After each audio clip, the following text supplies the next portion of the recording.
Assalamualaikum warahmatullahi wabarakatuh. Saya Anissa Dwi Maharani. Di sini saya akan menjelaskan mengenai bab 14 dan bab 15, yaitu koperasi simpan pinjam dan perusahaan asuransi. Pelopor pengembangan perkoperasian di Indonesia yaitu Bung Hatta. Koperasi simpan pinjam sendiri memiliki pengertian yaitu kumpulan dari orang-orang yang memiliki kepentingan atau tujuan bersama. Kelompok orang inilah yang akan menjadi anggota dari koperasi yang didirikannya.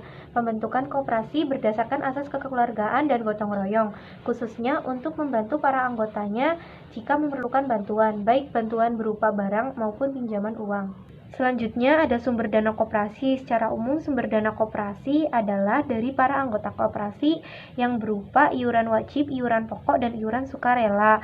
Lalu dari luar koperasi dari badan pemerintah, perbankan, dan lembaga swasta lainnya. Yang selanjutnya ada jenis-jenis koperasi. Yang pertama, koperasi produksi. Koperasi jenis ini diberikan kepada para anggotanya dalam rangka berproduksi untuk menghasilkan barang maupun jasa. Jenis yang selanjutnya ada koperasi konsumsi, yaitu memiliki kegiatan usaha menyediakan kebutuhan akan barang-barang pokok seperti sandang, pangan, dan kebutuhan yang berbentuk barang lainnya. Kemudian ada koperasi simpan pinjam. Koperasi jenis ini melakukan usaha penyimpanan dan peminjaman sejumlah uang guna keperluan para anggotanya. Dan jenis koperasi yang terakhir yaitu koperasi serbaguna. Lalu penjelasan mengenai koperasi yang terakhir yaitu keuntungan koperasi. Keuntungan koperasi berupa yang pertama biaya bunga yang dibebankan ke peminjam. Lalu yang kedua biaya administrasi setiap kali transaksi. Dan yang ketiga hasil investasi di luar kegiatan koperasi. Selanjutnya, saya akan menjelaskan mengenai bab perusahaan asuransi. Yang pertama, pengertian dari asuransi sendiri yaitu pertanggungan atau perjanjian antara dua belah pihak di mana pihak satu berkewajiban membayar iuran atau kontribusi atau premi. Yang selanjutnya ada jenis-jenis asuransi. Dilihat dari segi fungsinya, asuransi dibagi menjadi tiga yaitu asuransi kerugian, asuransi jiwa, dan reasuransi.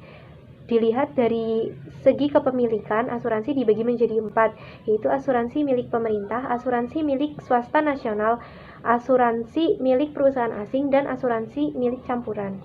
Yang selanjutnya ada keuntungan dari usaha asuransi dibagi menjadi dua pihak. Yang pertama bagi perusahaan asuransi, keuntungan didapat dari premi yang diberikan ke nasabah. Yang kedua keuntungan dari hasil penyertaan modal di perusahaan lain. Dan keuntungan yang ketiga dari bunga dari investasi di surat-surat berharga.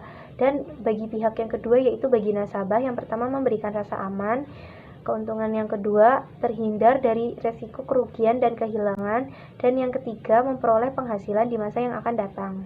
Selanjutnya ada prinsip-prinsip dari asuransi. Yang pertama insurable interest, yang kedua utmost good faith, yang ketiga indemnity, yang keempat proximate cause, yang kelima subrogation, dan yang keenam contribution.